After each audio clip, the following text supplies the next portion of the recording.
Ok, aquí estamos nuevamente. Estamos teniendo unas dificultades. Quisiera saber si ya nos estamos viendo bien.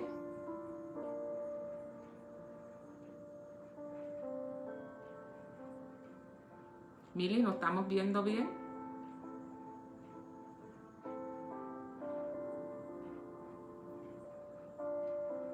Ok, ya nos estamos viendo bien. Ok. Ok, Dios les bendiga. Habíamos tenido unas dificultades, no sé desde qué parte fue la complicación, pero nada, volvemos a empezar, así que tengo 10 minutos extra. Hermanos, estaba diciéndoles que viene un tiempo que será muy complicado, muy difícil, de muchos retos, pero habíamos dicho que es un tiempo muy lleno de la gloria de Dios para un pueblo que está obediente y definido en lo que Dios está hablando. Y una de las intenciones de Dios es procurar hablar con su pueblo y tener relación con su creación. Estábamos comentando ahorita que el desierto, la raíz de desierto se llama Midbar, y Midbar tiene como raíz Dabar, y Dabar significa hablar. Entonces la pregunta es, ¿por qué Dios nos lleva al desierto? Lleva al desierto porque es el lugar donde Dios habla, porque es el lugar de su voz, porque es donde Dios nos habla de una manera bien especial. ¿Por qué Dios llevó a Moisés al Midbar? Para hablarle mediante la zarza ardiente. ¿Por qué Dios llevó a Elías al Midbar? Para poder hablarles en un susurro apacible. Y asimismo, Él nos lleva a nosotros al desierto para poder hablarnos. Porque, hermanos, Dios habla, pero la realidad es que no oímos porque tenemos muchas distracciones. Pero en el desierto ya no hay distracciones. En Hechos 17, Pablo nos dijo que Dios prefijó los tiempos de los hombres y puso límites a su habitación para que le buscasen, aunque fuera como a tientas al principio. Aunque la realidad, decía Pablo, es que realmente Él está cerca. Pero Él ha prefijado un tiempo en este momento donde Él ha puesto límite a nuestra habitación literalmente, porque no tenemos la libertad de salir a la extensión cuando quisiéramos. Pero estos límites a la habitación es para que le busquemos, porque el problema no consiste en su distancia de nosotros, sino en lo distante que estamos nosotros de Él, por el efecto cegador de la distracción y también del pecado. Dios me ha estado diciendo que esto es un tiempo de definición radical. Y para entender esto, yo quiero primero establecer unos principios bíblicos que nos ayudarán a entender lo que les quiero hablar. Yo he estado sintiendo que esto es un tiempo, hermanos, cortos y muy acelerado. Nosotros estamos viviendo una ventana y la palabra que Dios ponía en mi espíritu es que esto es un tiempo de prórroga. Este tiempo es una prórroga para que el pueblo de Dios, el remanente, coseche una presencia de Dios manifestada con evidencia de poder, porque esta es la última ventana, pero también está dando un espacio a la humanidad para que ella venga y se marque bajo la sangre de Cristo antes de que venga la segunda venida. Así que esto es un tiempo de arrepentimiento, esto es un tiempo de avivamiento y esto es un tiempo de poder sellarse con la sangre de Cristo. Pero para que haya avivamiento se necesita arrepentimiento, y para que haya arrepentimiento hay tres cosas que se tienen que dar: decisión, resolución y separación. Y esto lo que está diciendo es que tiene que haber definición. Si hay una definición clara y radical, entonces vendrá el avivamiento. Y nosotros estamos viviendo un tiempo de sacudimiento y donde el Espíritu Santo está viniendo a convencer de pecado, está viniendo a convencer de justicia, está viniendo a convencer de juicio. Y yo le diría, hermanos, que hacía falta algo que realmente nos detuviera. No me malinterprete. Yo no estoy diciendo que tenían que venir muertes, porque yo sé que hay muchos hogares que han estado de luto, millones de hogares, pero verdaderamente algo tenía que detener una carrera acelerada de una apostasía continuada, de una sociedad muy acelerada en un derrocamiento de lo que es la moralidad tradicional y bíblica. pero también de un pueblo de Dios que está en sincretismo entre Babilonia, entre Egipto, entre Grecia, y mezcla con dos altares, por un lado el altar a Baal, pero por otro lado un altar a Dios, y un pueblo que en medio de todo esto está muy ocupado para inquirir, a escuchar a Dios y darse la vuelta. Así que lo que está pasando sirve para decir: Dios es soberano. Dios está usando esto y Dios juzga a las naciones. Y Él viene a buscar una novia que sea pura, sin mezcla y sin sincretismo. Y en una entrevista, Jonathan Cahn nos decía: si no nos arrepentimos, estamos perdidos. Él decía, yo creo que Dios está buscando el arrepentimiento de América y del mundo. Entonces, cuando nosotros hablamos de avivamiento, esto te está hablando sí de la última cosecha, pero también te está hablando de plagas y de juicio, porque esto es lo que precede. Habrá sacudimientos, habrán calamidades, si no nos volvemos atrás y enderezamos. Y a veces tiene que venir calamidades para que podamos enderezar, para que podamos definir y para que se pueda ver entonces una restauración. En Hebreo 3:21, la palabra nos dice: Jesús está siendo retenido hasta que todas las cosas sean restauradas. A veces tiene que haber sacudidas para que haya avivamiento, como tiene que haber ceguera como preámbulo para que podamos ver. Si no, miremos a Pablo. ¿Qué le pasó a Pablo? A Pablo le cayó primero una ceguera antes de restablecerle una visión renovada.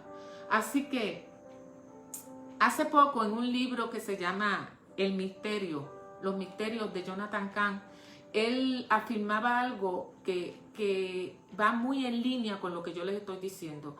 Él decía que en el camino del mundo el día precede a la noche, pero que no es así en los caminos de Dios. Cuando Dios creó el universo no fue día primero y noche después, sino que está escrito: y fue la tarde y la mañana un día. O sea, lo que quiere decir es que el día comenzó con la noche. Hubo noche y después hubo día. La noche es lo que está primero. O sea, cada día comienza con el atardecer, después noche y después mañana. Pero el mundo pasa del día a la noche, pero los hijos de Dios es al revés. Nosotros pasamos de oscuridad, de tiniebla, cuando nos convertimos a la luz. Pasamos de debilidad a la fuerza. Nosotros pasamos de la desesperación a la esperanza, de la culpabilidad a la inocencia, de las lágrimas a la alegría, de la muerte a la vida. Y así que cada noche en su vida va a conducir un amanecer. Y Lucas 24:26 dice: ¿acaso no era necesario que el Mesías padeciera estas cosas? Eso es noche. Para que después entrara en su gloria, eso es día. O sea, de noche a día. Por tanto, de calamidad al arrepentirnos, a la vez separación, a la vez definición, de ahí pasamos al avivamiento y entonces podemos decir que estamos avanzando hacia la luz del día. Así que si tú te encuentras en el periodo de tu noche, si tú confías y tienes fe y eso y tú resistes, eso te va a arrojar a tu amanecer. Así que resiste, confía, porque vas a avanzar hacia la luz del día. Nosotros estamos en una ventana de tiempo y Estados Unidos está en una prórroga, América y el mundo entero. Miren, en este momento histórico de Estados Unidos, Trump es como un Jehú que no le tiembla la mano tratando de enderezar lo que los gobiernos acá permitieron para llevar a una decadencia moral en la nación hasta llegar a lo más abominable, el derramamiento de sangre de niños, como dije en mi pasada intervención. Pero Trump le está haciendo una guerra frontal a lo que es el nuevo orden mundial. ¿Por qué? Porque es la última oportunidad para que Estados Unidos, antes de que se cumpla el próximo Shemitah. ¿Cuándo se cumple el próximo Shemitah? En el 2021. Y esa es la fecha donde después de 7 años la tierra se deja sin sembrar y viene la condonación de deudas y una ley de restitución, pero solo si se está en obediencia. Pero si no se está en obediencia y se está en oposición de Dios, entonces ocurre lo contrario. Entonces, si nosotros damos un rewind nosotros vimos que después del 9/11, 7 años después, fue el próximo Shemitah en el 2008. Y en vez de haber condonación de deuda, lo que vino fue que Estados Unidos tuvo el desplome económico con la caída de Lehman Brothers. ¿Por qué? Porque no hubo cambios. Entonces, si el rostro de Dios está apartado, esto tiene que ver con vallado de protección, y si no hay vallado, entonces esto trae la entrada de una maldad. Como dice en Isaías 5, cuando Dios está hablando la viña, dice: esta es mi viña amada, la que he colocado sobre un territorio fértil. Le he dado de todo, le he puesto todos los elementos para que en su tiempo dé fruto.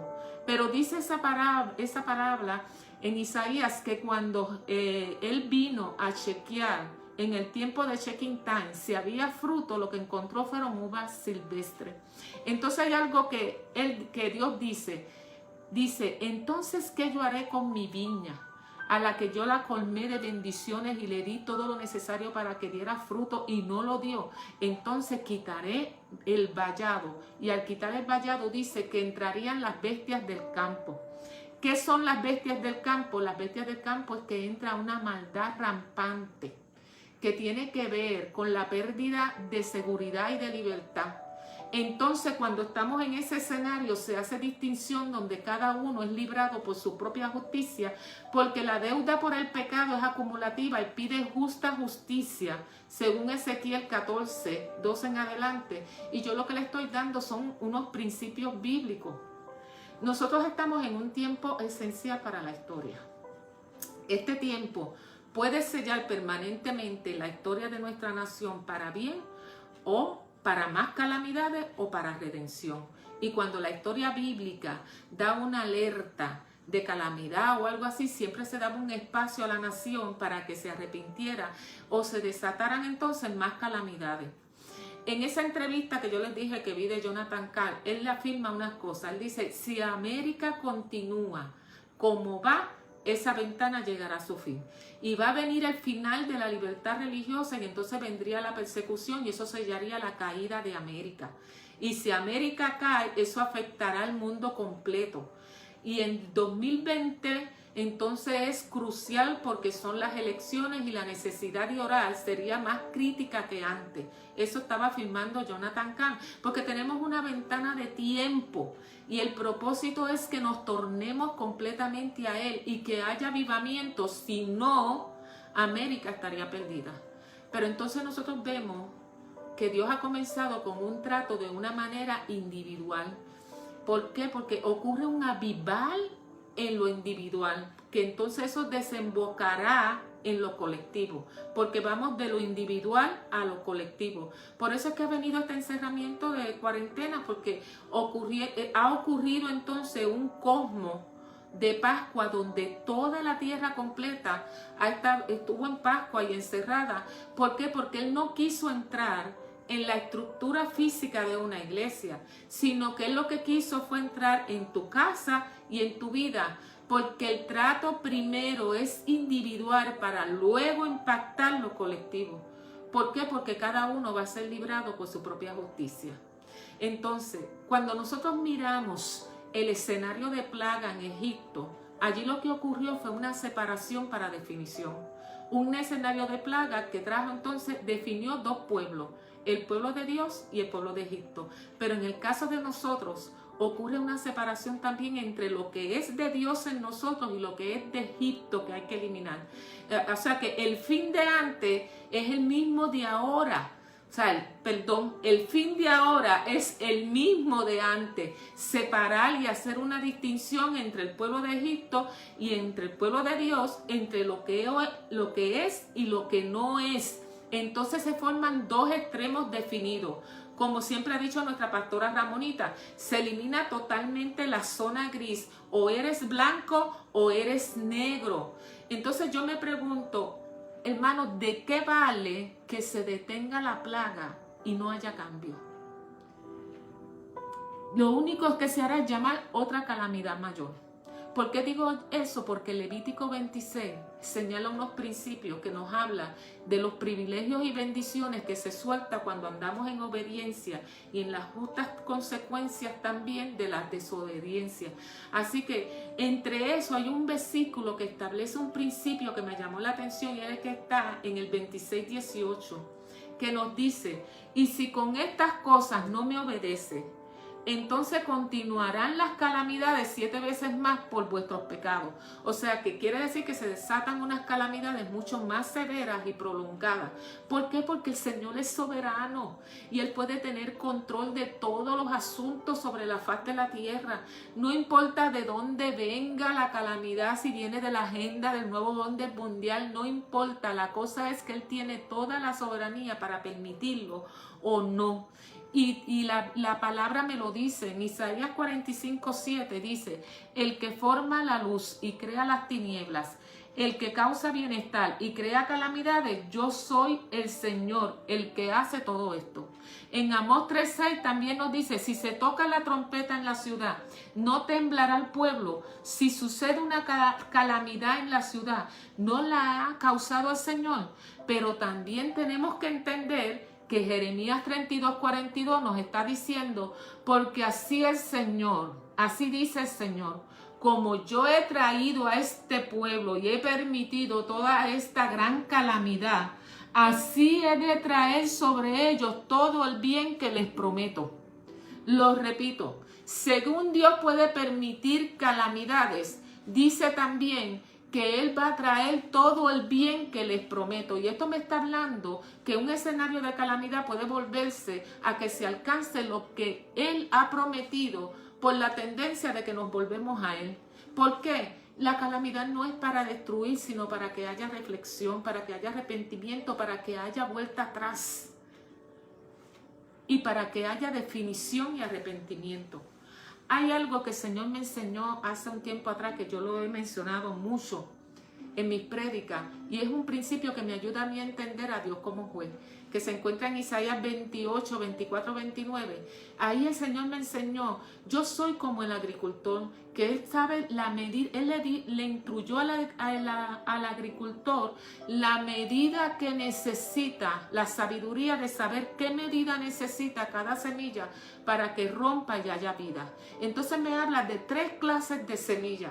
La semilla de eneldo, con solo un toquecito basta para que rompa y haya vida.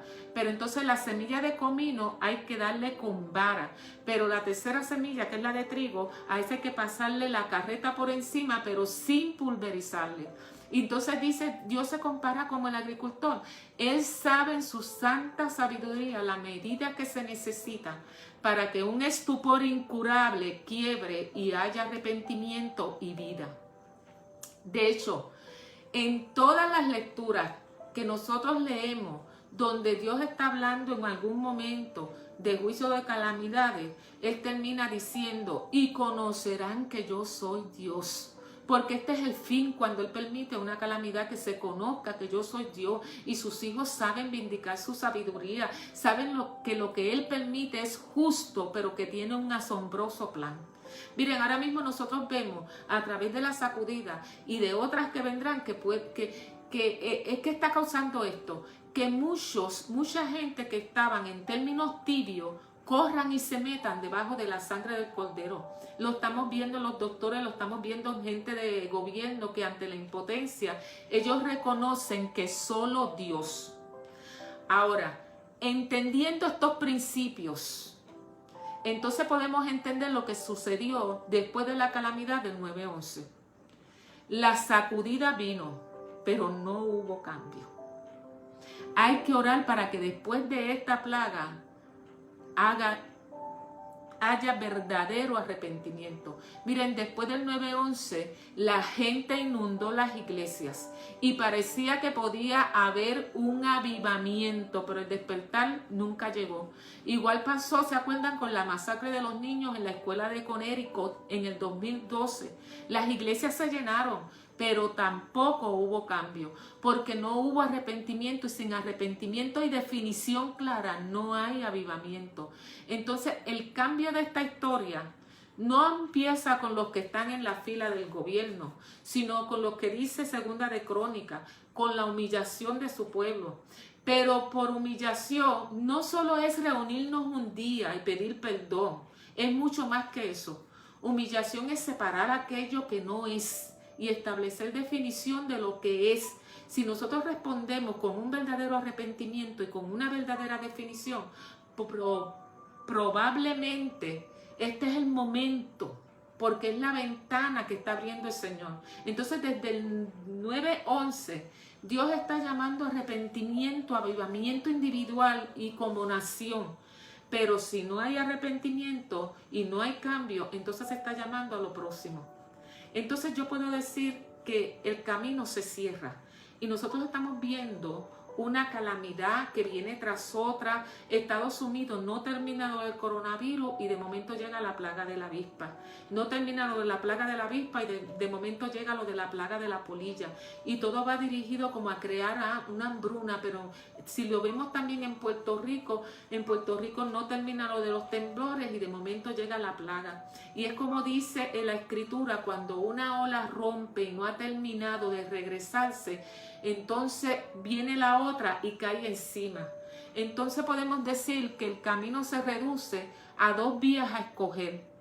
Una vía es o te detienes con total definición, no en dualidad, a que vas a servir a Dios, que te vas a asegurar a ser de los sellados para ser resguardados en tiempos difíciles y portadores de una gloria, porque si hay algo que Dios es fiel y cumple, es que Él dará protección, guianza, paz, seguridad y provisión sobrenatural a todos aquellos que le busquen, a todos aquellos que le aman, a todos aquellos que confían en Él y oigan bien, que estén totalmente definidos, no en dualidad, sino que sirven a un solo Dios y que respetan sus mandamientos y sus estatutos sin negociar.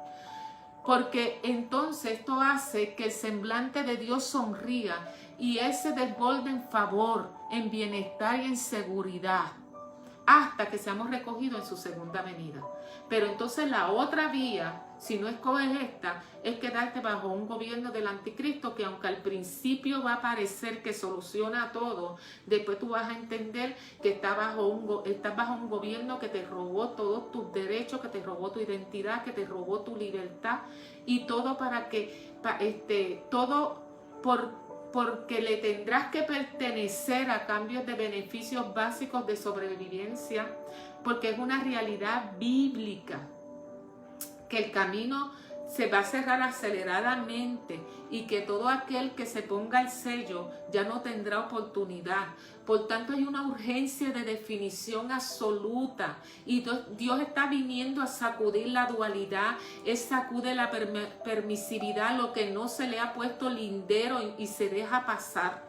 Dios ha permitido que el pueblo entendido que ha escuchado su voz suba al monte de adoración, de entrega, al monte de la revelación y después al monte de la transformación, para Él soltar una dimensión de gobierno de su presencia. Pero esto va a ser bajo una plataforma de verticalidad, de integridad, para poder posar su gobierno. Y entonces cosas maravillosas ocurrirán. Entonces, entendiendo estos principios, entonces, ¿cuál debe ser la oración principal? Yo entiendo que la oración principal no es que se acabe la plaga, hermano, y que volvamos a lo cotidiano, sino la oración principal es que el plan de Dios para la tierra, para la humanidad, pero sobre todo para el pueblo de Dios, en cuanto a definición, se cumpla y se asegure el sello de Dios.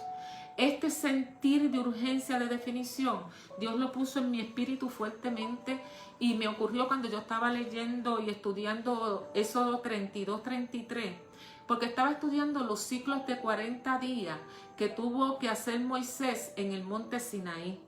Entonces Dios me empezó a dar una serie de ejemplos bíblicos que muestran un celo de unos líderes unos líderes que pusieron una definición radical y que a Dios agradó. Antes de comenzar algo nuevo, antes de Dios dar una asignación nueva, se cumplían tiempos de separación de ciclos de 40 días. Entonces Moisés para en el Sinaí y es convocado a 3 ciclos de 40 días. Elías fue convocado a 2 ciclos de 40 días.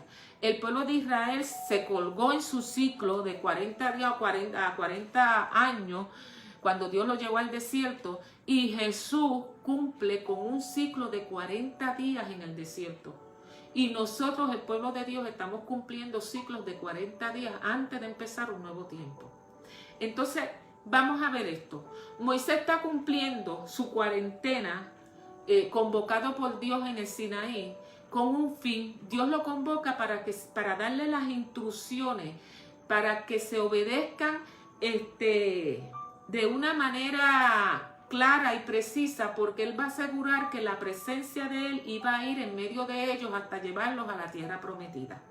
Pero entonces Moisés cumple el primer ciclo de 40 días y en Éxodo 24 dice que Él subió al monte ante su presencia y allí Dios le dio las tablas de la piedra con la ley y los mandamientos. Y en Éxodo 25 te aclaran, el 8 dice, porque harán un santuario para mí y habitaré en medio de ellos. Pero entonces lo van a hacer conforme a todo lo que yo les estoy mostrando, conforme al modelo del tabernáculo. No se van a salir ni a derecha ni a la izquierda. Y de este modo yo voy a poder ir en medio del pueblo y prometo mi presencia. Miren, el fin de este encierro, de esta invitación a subir al monte, es prácticamente lo mismo. Hoy Jesús tabernaculiza con nosotros, pero Él nos está llevando por un trazo de instrucciones específicas que estarán siendo reveladas en estadías de monte. Y nos está diciendo, te voy a dar las instrucciones para que en este tiempo nuevo habite entre mi pueblo una presencia manifestada, una presencia que hará distinción y que hará que las naciones corran a ti. Y yo quiero enfatizar que aquí el pueblo está saliendo de Egipto, de su esclavitud, después de haber cumplido Pesaj, y entonces está haciendo un trazo en unas jornadas de ser separado de su Egipto para ir vía su tierra prometida a una dimensión de libertad. ¿Acaso no es esto nuestro caso ahora mismo? Nos están separando de Egipto, de Babilonia, de Grecia, y nos quieren dar las instrucciones precisas para que habite en nosotros una presencia y llevarnos a otra dimensión. Ahora, Moisés, después que se le dan todas las instrucciones, entonces el Señor le dice, anda Moisés, desciende, porque tu pueblo, el que sacaste de la tierra de Egipto, se ha corrompido y pronto se han apartado del camino y que yo les ordené, y ahora se han hecho un becerro de oro y se están postrando ante él y están ofreciendo sacrificio. O sea, Moisés cumple los 40 días en el Sinaí, trae las instrucciones para que la presencia de Dios vaya en medio de ellos, y cuando está bajando se encuentra con Josué y Josué le dice, hay voz de guerra en el campamento, pero Moisés le dice, no son gritos de victoria, no son clamor de derrota, lo que yo estoy escuchando son cantos, y lo que me está hablando es de cantos de embriaguez, porque la Biblia textual lo especifica, dice que estos cantos eran un canto de embriaguez. Y entonces al bajar Moisés encuentra un pueblo en un canto de embriaguez alrededor del becerro. Y cuando Moisés observa el becerro, observa todas las danzas, dice la palabra que se encendió la ira de Moisés y él arrojó las tablas de sus manos y entonces las rompió al pie del monte. Hermano, miren lo que está pasando aquí. Un escenario donde Dios está convocando al monte y está ocurriendo una separación de dos pueblos. Uno está en el monte buscando las instrucciones, mientras otro pueblo está en un canto de embriaguez. Y con este canto de embriaguez, el pueblo pierde que la presencia estuviera entre ellos. Ellos pierden la oportunidad que Dios les había hablado, les había dado. No permitas que en este tiempo de instrucciones específicas de buscar su presencia como nunca antes te encuentren en un canto de la embriaguez, en las distracciones, porque esta ventana y esta prórroga donde Dios ha detenido las agendas precisamente para alejarte de todo, para aprovechar y escuchar al Dios que va a marcar nuevas coordenadas para tiempos de reto. Hoy todos hemos sido llamados a subir al monte. Es el tiempo de en el tiempo de Moisés, solo Moisés le era permitido subir al monte, pero qué triste sería que te conformaras a ver que los que bajan con sus rostros resplandecientes del monte, porque obedecieron, porque subieron, cuando tú también fuiste convocado. Esto es como la invitación a las bodas. Él invitó a todos y la puerta se abrió a todos, pero pocos fueron los que aceptaron y pocos fueron los que fueron con las vestiduras adecuadas. Esta convocación está marcando una separación entre dos pueblos bajo la misma convocatoria, pero diferentes respuestas. Unos suben al monte y están escuchando las instrucciones y otros están en canto de embriaguez. Y este es un tiempo muy marcado para la separación y la definición en todas las áreas, hermanos. ¿Por qué? Porque el sacudimiento define. Y Moisés tuvo que sacar entonces el tabernáculo fuera del campamento. Y entonces ellos se tuvieron que conformar en arrodillarse frente a sus tiendas, mientras Moisés hablaba cara a cara con el Señor en una relación de amigo. Porque Dios le dijo, voy a enviar mi ángel. Ya no voy a enviar mi presencia, porque si yo habito en medio de ellos, los consumo. Miren, hoy está disponible para todo aquel que le busque en espíritu y en verdad, una relación con el Creador cara a cara. Antes eso solo unas personas escogidas tenían esa dicha, pero hoy está disponible para ti, hoy está disponible para mí. Y yo les digo que vale la pena pagar lo que sea de proceso con tal de encontrarnos en una relación cara a cara con Dios, donde la revelación la recibes tú mismo al estar a sus pies y no dependes de estar oyendo de otros, sino que cuando tú escuchas lo que hablan los profetas o lo que hablan otros, eso es lo que te está confirmando, es lo que tú has obtenido en su secreto. Volviendo a lo de Moisés, él se encuentra con el becerro y entonces él toma este becerro que habían hecho y dice la palabra que en un coraje santo él lo quemó en el fuego, lo molió y lo redujo hasta polvo. Dice que lo esparció sobre la superficie de las aguas y lo hizo beber a los hijos de Israel. Porque en su celo por el Señor, Él redujo a polvo lo que no era. Él redujo a polvo el anatema. Y yo lo que quiero es que nosotros veamos algo que pasó aquí. Observemos el cambio en el carácter de Moisés, un hombre manso, a quien en Números 12:3 describe como un varón manso, más que todos los hombres que había sobre la faz de la tierra. Y no solo eso, sino que Dios da una referencia de Moisés, donde él dice, yo puedo hablar con un profeta en visión y a él me le revelo y le hablo en sueño, pero no ocurre así con mi siervo Moisés, porque él es fiel en toda mi casa y con él yo hablo boca a boca, hablo con él en visión pero sin enigma y él contempla mi apariencia. Ahora, en este evento vemos que el carácter de Moisés, del hombre manso, se indignó con gran furia y entonces vino y le pidió cuentas a Aarón, el líder que él dejó encargado. Entonces le dice a Aarón, ¿pero qué te ha hecho este pueblo que has traído sobre él este gran pecado? Él está pidiendo cuenta que estaba a cargo de esa nación, de poner linderos al desenfreno. Entonces Aarón le contesta, ¿tú conoces a este pueblo? Este pueblo es propenso al mal, por tanto yo simplemente concedí. Pero miren, las instrucciones era que Moisés subiera al monte y esperara que bajaran las instrucciones. Pero el problema es que ellos no tuvieron la paciencia de quedarse en reposo y quietos en lo que bajaban las instrucciones y se empezaron a inventar. Y muchos de los inventos sin revelación pueden ser becerros de oro, si no sabemos esperar por las instrucciones. Entonces Moisés vio que el pueblo se había desenfrenado porque Aarón, dice la palabra, les había dado rienda suelta para que llegaran a hacer la vergüenza en medio de sus enemigos. Y esta palabrita de rienda suelta a mí se me quedó impregnada en mi espíritu. ¿Y qué quiere decir rienda suelta? Rienda suelta quiere decir permisividad, quiere decir falta de límites para controlar un desenfreno. Entonces, meditando en esto, cuando nosotros vemos que la ley a nivel nacional dejó de ser un lindero que salvaba a una nación de cometer transgresión, porque esa misma ley que ponía límites al desenfreno cambia ahora a otorgar permisividad a lo que es abominación a Dios. Entonces el peligro radica y el pecado radica en que lo que se supone que ponga lindero al desenfreno se vuelva permisivo. Lo voy a volver a repetir.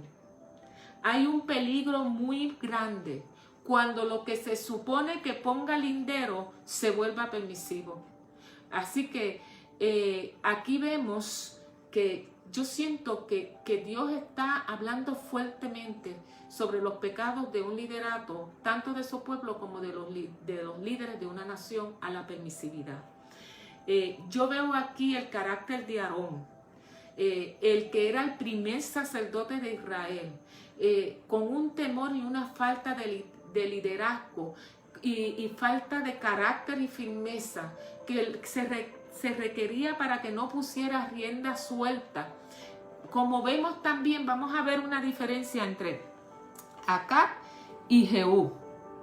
Acab fue un gobierno, desde acá comenzó un gobierno permisivo en Israel a la adoración a Baal.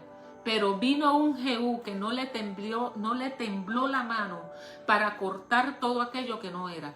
Pero entonces, si nosotros lo vemos hoy en el mundo de nosotros hoy, vemos que desde el gobierno de Clinton, y esto en el libro de El Paradigma, Jonathan Cahn hace una comparación excelente, donde él prueba que desde Clinton para acá, comenzó una permisividad y ahí empiezan las leyes de adopción, todas estas cosas. Pero hoy en día hay un Trump que es como si fuera un Jehú que está eliminando y con mano fuerte quitando todo aquello que se ha permitido y que no era.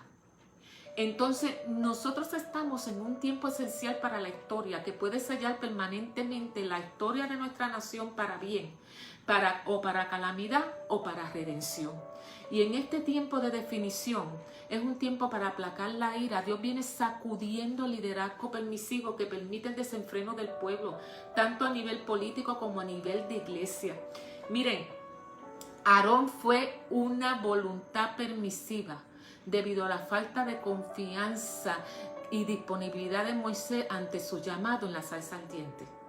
Cuando Dios se le presenta a Moisés en la zarza ardiente en un fenómeno sobrenatural, donde Dios le habla de una manera sobrenatural que no deja duda en Moisés que quien le está hablando es Dios, que lo llama por su nombre, que le está dando una asignación y le está dando una comisión, y el que envía capacita es Dios. Y ante eso Moisés expuso 5 excusas. La primera: ¿quién soy yo? Está bien, después de haber estado 40 años en el desierto, que él no sepa quién es, pues se vale. Pero no se trata de tu identidad, se trata de la mía, de quién es el que te está llamando y el que te está asignando. Y entonces ahí el Señor le asegura su presencia y le dice: yo estaré contigo. Pero entonces le da la segunda excusa: pero ¿y quién dirá que me envíe? Y el Señor le dice: el yo soy. Y entonces la tercera excusa: he aquí que ellos no creerán, ni van a oír mi voz. Entonces el Señor le dice: Moisés, ellos van a atender tu voz, porque ¿qué tienes en tu mano? Yo te voy a enviar con demostración de poder, no te envío solo con palabras, te voy a enviar con evidencia para que los que no creen con palabras escuchen y crean por los hechos, tal y como Dios está haciendo en este último tiempo. Él está enviando una iglesia fiel y definida, porque los que no creen con palabras creerán por los hechos.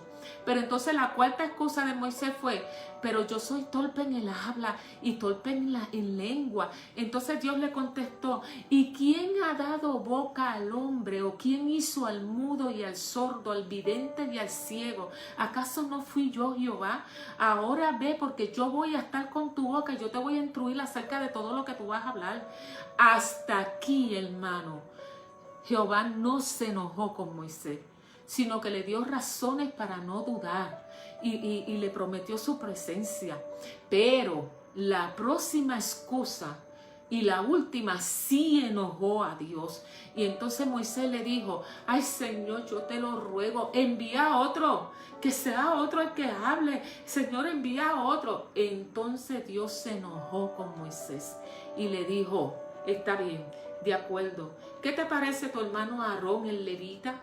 Yo sé que él habla muy bien, pero Dios se enojó con Moisés, no cuando él mostraba ser incapaz debido al rechazo en el pasado. Acuérdense que en el intento de Moisés defender un hebreo por sus propias fuerzas y sin haber pasado por los procesos de Dios, ellos no le reconocieron. Ok, se vale que él se sintiera incapaz, pero Dios se enojó cuando él simplemente mostró indisposición.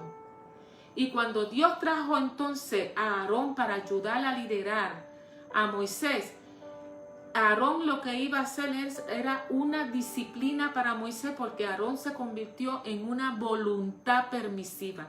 Y hace años atrás Dios me enseñó un principio. Cuando es voluntad permisiva solo hay pérdidas y enseñanzas. Porque solo en la voluntad perfecta de Dios es que se genera un verdadero fruto.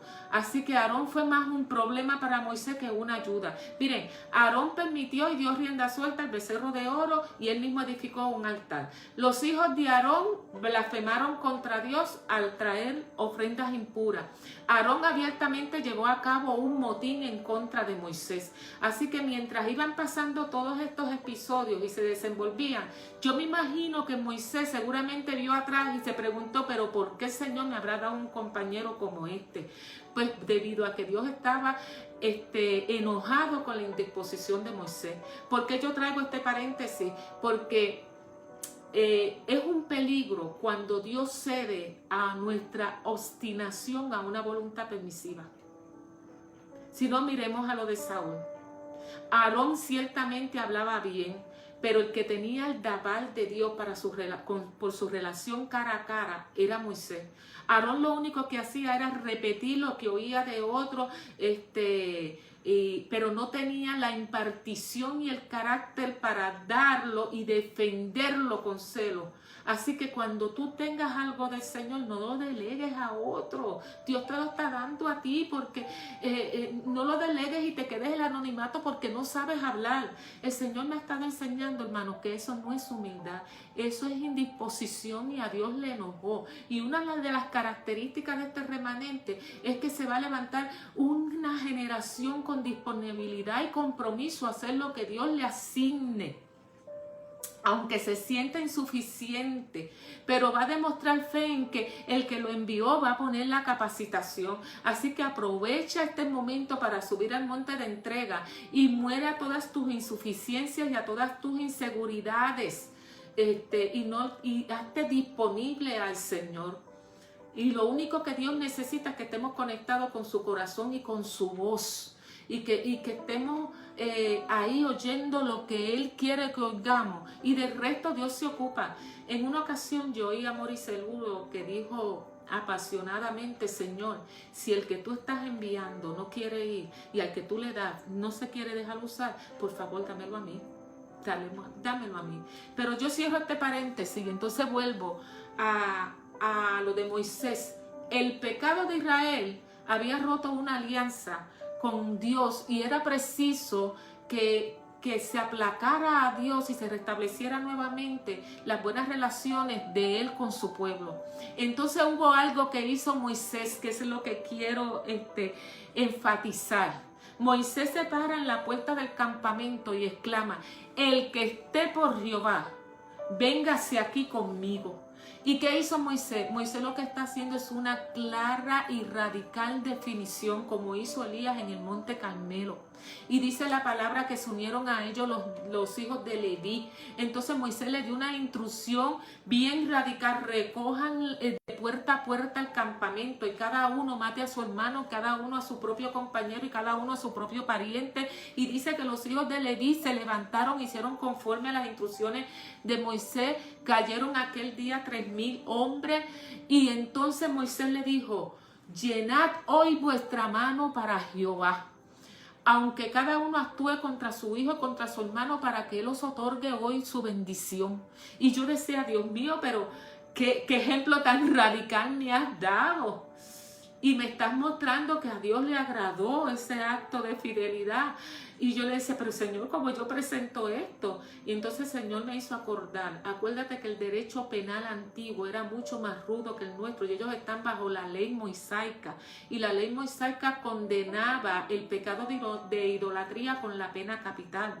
Pero hay un versículo que la pastora Gloria trae continuamente, el de Primera de Corintios 10:11, que dice, y estas cosas les acontecían como ejemplo y fueron escritas para amonestarnos a nosotros, a quienes han alcanzado los fines de los siglos. ¿Para qué? Para que los del último tiempo a Dios le interesa volver a traer un temor reverencial en el tiempo de cumplimiento, para que, como gritaba Juan, el tiempo se ha cumplido, arrepentíos y creer en el Evangelio. Entonces Moisés está mostrando aquí un celo por Jehová que le consume, que lo abraza, que lo devora, y esto no es otra cosa que temor reverencial.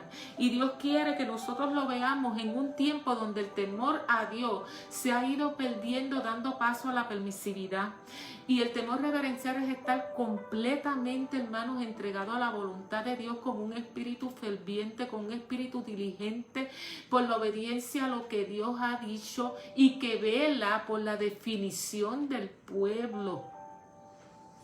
Esta frase la vemos también que la usaba David cuando su celo por Jehová, cuando le costaba la persecución, y la vemos en Elías, que cuando está escondido dice, tu celo me ha consumido, Señor, porque los israelitas han abandonado tu alianza y han destruido los altares y han asesinado a tus profetas. Jehú la dice cuando se encuentra con Jonabat y le dice, ven conmigo y vas a ver mi celo por el Señor. Y hay 50 versículos bíblicos que hablan sobre el celo de hombres que agradaron a Dios, y también habla del celo de Jehová.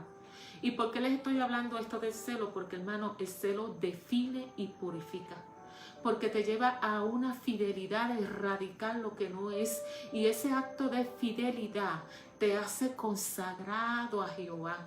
Entonces viene un celo que entra a una definición y a una erradicación, me decía el Señor, para volver a lo original, a nuestras raíces, a lo que verdaderamente Dios estableció y no Constantino. Viene un celo para que recuperemos las puertas, las citas divinas que Dios estableció, porque Él prefijó tiempos que nos ayudan a caminar con Él. Se está despertando fuertemente el Espíritu a esto, y se levanta un liderazgo celoso en fidelidad y en compromiso que va a llenar la mano de Jehová. ¿Por qué? Porque esto es lo que aplaca su ira. Miren, cuando Moisés llamó así, los que se habían mantenido fieles a Dios, se fueron para el extremo de Moisés y se definieron. Y estos fueron los levitas. Y lo hicieron sin ningún respeto alguno a los lazos familiares. Pero ellos lo que hicieron ahí fue que cumplieron un acto sacerdotal. Porque por eso es que dice, habéis llenado la mano de Jehová. Porque al ellos quitar el anatema, esto trajo definición. Y cuando tú traes un acto sacerdotal donde define, esto vuelve el rostro de Dios. ¿Por qué? Porque es imperativo andar en dos cosas. Andar de acuerdo a las exigencias de la justicia en definición, y cortar de raíz aquello que significa estar dividido, mezclado y en dualidad. Así que Moisés entendió que lo único que iba a aplicar el justo juicio era enmendar y definirse. Y para Dios es bien importante la definición radical. A Él lo complace, a Él le llena las manos y lo mueve a bendecir. Esto hizo que este pueblo no fuera totalmente eliminado, como Dios había determinado. Así que llenar las manos de Dios equivale a ordenar, a ser ordenados como sacerdotes. Y aquí los levitas, por este acto, ellos quedaron vinculados al culto de Jehová, recibiendo por ello la máxima bendición divina. Y fueron constituidos por bendición de acto de fidelidad. Yo quiero que ustedes entiendan lo que yo estoy diciendo. El acto de fidelidad le fue constituido por bendición. Entonces vamos a ver otro ejemplo y voy a ir ya mismo cerrando. Por ejemplo, cuando Moisés está en Sitín y el pueblo comienza a fornicar y a pegarse a las hijas de Moab. Y entonces Israel se apegó a Baal Peor. Dice que la ira de Dios se encendió contra Israel. Entonces Moisés hizo un acto muy radical y dijo: prende a todos los jueces del pueblo y hazlos alcaldes delante de Jehová a pleno sol. Y el ardor de la ira de Jehová entonces se apartará de Israel. Entonces, de la misma manera, vemos un ejemplo en Fineses, nieto de Aarón, que viene a cerrar una brecha generacional con la permisividad de su abuelo Aarón, recibiendo la promesa de sacerdocio por un acto semejante de celo. Porque en número nosotros vemos que cuando un varón de Israel venía trayendo una madianita a vista de Moisés y de toda la asamblea abiertamente, porque este es el problema, cuando ya se está haciendo lo permisivo abiertamente sin ningún temor, que es lo que está pasando hoy en día. Hoy en día estamos en ese mismo escenario, ya todo se hace abiertamente sin ningún temor. Pues entonces vino Finés y agarró su lanza e inmediatamente erradicó este mal de entre el pueblo, y dice la palabra que el celo de Finés de erradicar el mal trajo bendición a toda su descendencia. Entonces Jehová le dijo a Moisés: Finés ha desviado mi furor sobre los hijos de Israel al mostrar celo de erradicar y eliminar por mí en medio de ellos, por lo cual yo ahora en mi celo no los voy a consumir. Yo lo que estoy tratando de que entiendan es que el acto de celo de erradicar y eliminar evita que el celo de Jehová termine, que esto es un sacrificio que aplaca su ira, que un acto de fidelidad con verdadero celo es aroma agradable que calma su ira en un tiempo donde el temor reverencial a Dios se ha perdido. Pero espérate un momento, yo le pregunté al Señor, ok, todo eso ocurrió en el antiguo, pero entonces hoy en el nuevo, Señor, dame un ejemplo. Y entonces el Señor me dijo: pues mírame a mí. ¿Acaso Jesús, cuando entra al templo, no volteó, el hombre más manso, no volteó las mesas y saca a los ladrones de la casa de Dios? Dice la palabra que hizo un látigo de cuerdas y los echó a todos del templo junto con sus ovejas y sus bueyes, y desparramó las monedas de los cambistas y derribó las mesas.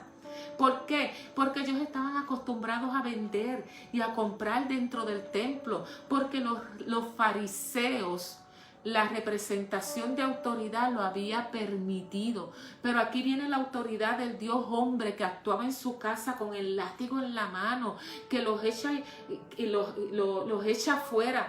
Miren, la acción de Jesús fue fuerte. Jesús no dialogó, no le tembló la mano, pero él dijo una frase: el celo por tu casa, Señor, me consume. Y por último cierro con el ejemplo de Esdras. ¿Quién era Esdras? Esdras era un escriba celoso que estaba determinado en su corazón a escudriñar la ley de Jehová y sus estatutos, y que estaba determinado y resuelto a llevar a la comunidad una pureza. Y entonces él vio lo siguiente: el pueblo y los sacerdotes y los levitas no se han separado de los pueblos de la tierra y han hecho conforme a sus abominaciones. O sea, él lo que estaba diciendo es: esto no está puro, aquí hay contaminación, aquí hay mezcla, aquí tiene que haber separación y definición. ¿Por qué? Porque han emparentado la descendencia santa con los pueblos de la tierra. Pero principalmente aquí el problema es que esto empezó por los príncipes y los altos dignatarios. Entonces, cuando yo pongo a mirar que la pureza de un linaje santo se contamina por la permisividad de los líderes, yo digo, si desde los que están en autoridad hay contaminación, todo el pueblo se contamina. Por eso es que el nuevo orden mundial infiere sobre cabezas y gobernantes para propagar ideología. Miren, Esdras se sentó totalmente consternado. Y consternado quiere decir que sintió un profundo dolor, y él estaba indignado porque la raza santa se había contaminado y el daño era muy grande. Y solo la ayuda de Jehová y su dirección podría reparar un daño tan grande. Y Esdras significa precisamente Jehová ayuda. Miren, cuando en Sodoma y Gomorra aquellas ciudades fueron destruidas fue precisamente porque no se encontró ni uno justo y porque ya la generación que surgía ya estaba contaminada. Dice la palabra que entre aquellos que vinieron a cometer actos ilícitos contra los ángeles que Lot guardó, se encontraban mancebos y se encontraban niños. Así que cuando tú te das cuenta que verdaderamente la maldad ha sido tan grande y que hay una generación que se cría sin temor reverencial de Dios, bajo una ideología de inmoralidad, y que el nuevo orden mundial ahora quiere globalizar esta educación, para globalizar una ideología, tú tienes que decir: Señor, verdaderamente la maldad es grande y lo que se supone que ponga lindero está legalizando. Entonces yo tengo que decir y hacer una alerta, principalmente a los padres que están ahora empezando a criar. Miren, yo voy a ser abuela nuevamente y soy abuela, pero yo me pongo a pensar: Dios mío, Señor, esta generación que está creciendo, que no se le está definiendo claramente entre el bien y el mal. Padre, despierta, despierta, Padre. Pero entonces con este acto de Esdras, cuando Esdras se consternó, dice la palabra que se acercaron a él todos los que temblaban ante la palabra de Dios de Israel a causa de la infidelidad de los que estaban en el cautiverio. Y entonces Esdras oró como intercesor y esto motivó a un arrepentimiento masivo del remanente en Jerusalén. Y entonces Esdras dijo: oh Señor, nosotros estamos confusos, estamos avergonzados para elevar nuestro rostro ante ti, Dios mío, porque nuestra iniquidad ha sido tan grande, se ha multiplicado y ha llegado hasta los cielos. Hemos pecado en gran manera y por nuestras iniquidades nosotros, nuestros reyes, hemos sido entregados a la espada, al cautiverio, al saqueo, a la confusión de rostro. Miren, hay un remanente que comprende la gravedad de pecado que ha habido sobre la tierra, la gravedad de la aceleración de la apostasía en Estados Unidos y en América. Pero cuando hay gente que se levanta bien definido, entonces cuando hay un arrepentimiento profundo y verdadero, entonces puede ocurrir ese avivamiento que es la puerta. Porque Esdras entonces dice en el 8, y escuche bien esto, el 8, Esdras 7, 8 dice: pero ahora, escucha bien, por un breve momento, se ha abierto una misericordia de Jehová, se ha abierto una ventana, se ha abierto una prórroga para dejarnos un remanente y darnos un puntual, que quiere decir un lugar seguro, un apoyo en su lugar santo. Y ahora Él ha venido a iluminar nuestros ojos y concedernos un avivamiento en medio de todo esto. Y esta palabra aquí es clave. Y decía Esdras: no nos desamparó nuestro Dios, sino que extendió sobre nosotros misericordia delante de los reyes, para que se nos concediera la preservación de vida, a fin de erigir, escucha bien, una casa a nuestro Dios, para restaurar sus ruinas, o sea, para enderezar, para purificar, para que nos definamos y para darnos entonces un amparo. Y amparo quiere decir darnos un cercado, un vallado, una señal de protección en medio de todo esto. Así que, hermanos, la iglesia es un remanente que está consternado y que se presenta ante Dios sabiendo que nada de esto viene sin causa, pero que puede provocar un arrepentimiento masivo. ¿Por qué? Porque la enseñanza y el peso trajo convicción de pecado. Si nosotros no asumimos nuestra posición de maestro de ley, como líderes, a traer un pueblo a conciencia de pecado, si no hay un arrepentimiento genuino y el clamor, para que haya clamor y sanación sobre la tierra y haya arrepentimiento, si no velamos, y gracias a Dios, Dios empezó ya hace de unos años para acá a levantar escribas y maestros que están limpiando el linaje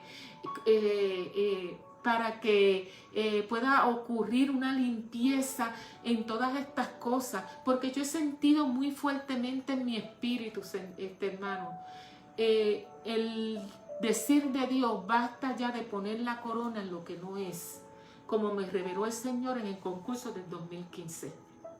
Hace unos años atrás Dios me dijo, hay 2 eventos donde convergen todas las naciones, y son las Olimpiadas y el concurso de Miss Universo. Y en esos eventos hay voz profética, se habla proféticamente, hay mensajes a todas las naciones. Nosotros vimos que en las pasadas Olimpiadas, en el Super Bowl, se envió un mensaje prácticamente donde se veía todo esto del coronavirus. Pero en el concurso del 2015, vamos a dar rewind, fue aquel momento donde por equivocación se colocó la corona donde no era. Y entonces eso trajo una perplejidad en todo el mundo, que decía, pero ¿qué pasó aquí? Pero el Señor me dijo, cuando se coloca la corona donde no es, eso está desatando escenarios de perplejidad. Y se seguirán desatando escenarios de perplejidad mientras se coloque la corona donde no es. Pero observa lo que ocurrió con aquel moderador que se levanta en medio de esto y que dice, perdón, nos hemos equivocado. Y lo dijo con humildad y asumió la responsabilidad. Entonces la corona fue devuelta al lugar que tenía que estar. Y entonces, Señor, me decía eso. Se está levantando un celo en un liderato que traen a conciencia al pueblo de que tiene que haber separación entre lo que es Egipto, Babilonia, etc. Es el tiempo de poner fuertemente el parcho para curar la llaga con determinación y definición y decir, perdón, nos hemos equivocado, volvernos atrás y ser una vasija abierta para que quepa lo de Dios como es. Tenemos que aprender, hermanos, a caminar. Para que esto suceda, tenemos que aprender a caminar a favor del Ruá. ¿Qué es el Ruá? El Ruá es el viento, es el soplo. ¿Qué pasa cuando nosotros caminamos en contra del viento? Tienes que ejercer mucha fuerza y es gravoso hasta que te lleva al cansancio y muchas veces no llegas a donde crees que es. Pero cuando nosotros caminamos a favor del viento, eso te da aceleración, no tienes que ejercer tu fuerza porque la corriente te lleva y te desplaza y hace que llegues al destino que Dios está marcando, a la tierra prometida. Miren, en Hechos 27, y con esto ahora sí cierro, dice que cuando ellos estaban tratando, los discípulos, de cruzar al otro lado, dice que de momento vino un viento, ese viento que se llamaba Euroclidón, y azotó la nave como ahora están estas sacudidas, sacudiendo las naciones. Y dice que siendo arrebatada la nave, ellos trataron de poner la proa en contra del viento y no pudieron. Pero entonces dice algo que es muy importante y que yo quiero que te des cuenta. Dice, nos abandonamos a Él y nos dejamos llevar. Nos abandonamos a favor del viento y nos dejamos llevar. Pero más importante es lo que dice el 19. Dice, y al tercer día, con sus propias manos, arrojaron los aparejos fuera de la nave. Todo aquello que se creía que era necesario, que ponía la nave pesada y que no dejaba que la nave fuera a favor del viento y se acelerara. Y nosotros estamos en el tercer día. Arrojemos los aparejos y separemos y definamos. Seamos íntegros, verdaderos, constantes de una pieza en un compromiso incondicional que no negocia, que ni por beneficios ni por complacencia. Es tiempo de definición en todas las áreas, hermanos. Cosas que han estado en hold, como en espera, van a venir a definición dependiendo de nuestra respuesta. Miren, Dios es grande, ciertamente Dios es grande en misericordia. Él es lento para la ira, pero no quiere decir que no llegue el tiempo donde la puerta se cierre. ¿Acaso no vemos que cuando llegó el diluvio, aquella generación se le estuvo advirtiendo 120 años mientras Moisés estaba construyendo aquella arca? Hubo 120 años de prórroga, hubo 100 años de misericordia y con una salida a sus narices para que quedaran a resguardo para los que venían. Y entonces ellos estaban en un canto de embriaguez y se cerró la puerta. ¿Acaso las 10 vírgenes no se le dio la advertencia de que cuando llegara el novio tenían que estar preparadas, y 5 imprudentes fueron desesperadas a que se le abriera la puerta? Pero la puerta se cerró. Esta es la última oportunidad, porque después se cerrará la puerta y entonces vendrá el crujir de dientes. Hay un tiempo de dispensación, hay un tiempo de oportunidad. Aprovéchalo, métete en definición radical y asegura tu entrada. Pero la pregunta es: ¿cuánto estás dispuesto para que se establezca el verdadero diseño de Dios? Porque, hermano, nos estamos preparando para Pentecostés, donde los discípulos estaban esperando por el bautismo del Espíritu Santo antes de ir, y nosotros estamos en ese mismo punto, esperando por un bautismo y una llenura del Espíritu Santo que necesitamos para este tiempo de reto, pero primero tiene que haber arrepentimiento y total definición y separación, y entonces seremos llenos del Espíritu Santo.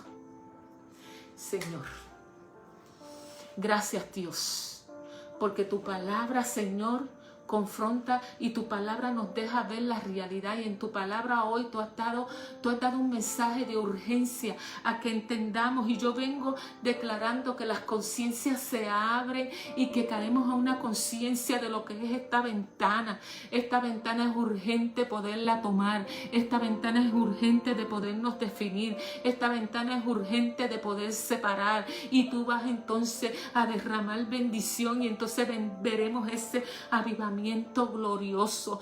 Yo vengo declarando que esta palabra no retorna atrás vacía, sino que ha traído a conciencia, pero sobre todo a aquel pueblo que todavía no ha tomado conciencia de que esta es tu última oportunidad para meterte y ser sellado bajo la sangre de Cristo. Ahora este pueblo dice: Señor, verdaderamente me es necesario que yo y mi familia moremos bajo tu sangre, porque queremos morar y estar resguardados en ti, porque queremos estar, Señor, bajo la guianza que tú estás dando y tus instrucciones, porque queremos ser resguardados. Es tiempo de definición, es tiempo de separación. Es tiempo de recibir una llenura del Espíritu si hacemos lo que tenemos que hacer. ¿Okay? Así que, hermano, hasta aquí la palabra de Dios que ha puesto en mi espíritu. Yo espero que te motive y que nos acelere en ser como Moisés y no como Aarón. A tomar definición y separación de lo que es, de lo que no es, a lo que es. Dios les bendiga, hermano, y será entonces hasta la próxima. Dios les bendiga rica y abundantemente. Bye.